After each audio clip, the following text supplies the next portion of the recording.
All right, let's start with speaking part 2. Describe an invention that has changed how people live. And nearly every field of life has changed with inventions or some other things. And however, today I would like to talk about inventions which has impacted our life on a very large scale.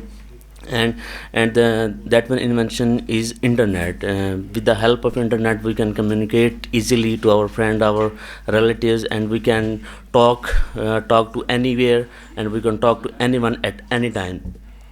Nearly everything of our life is dependent on the uh, internet, and we can do online shopping.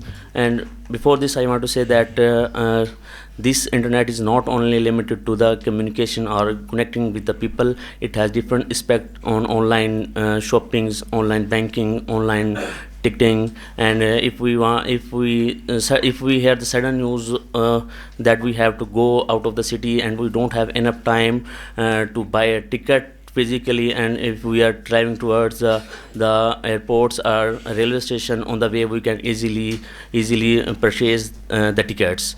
And uh, Okay, that's fine. Overall, it's quite good. You've got good ideas. Just try to practice all these topics and focus your pronunciation as well. There are some issues related to fluency as you talk. Sometimes you say quite a lot. So try to overcome that, and that is only possible through practice.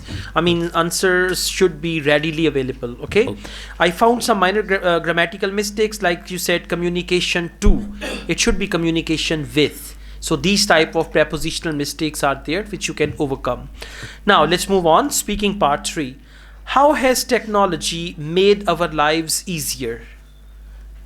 As I have described that technology like internet has uh, changed our life, e-ticketing, online shopping, and e-commerce as well. We can do business as well. If we have in nowadays in our city we are facing unemployment. If we are connecting with technologies, we can earn so many things. I mean, we don't have to wait for the physical employance. Okay, that's good. Try to connect your answer with the main topic, and at the end you need to conclude your answer. These things Okay. are important, right? Okay. Okay, thank you.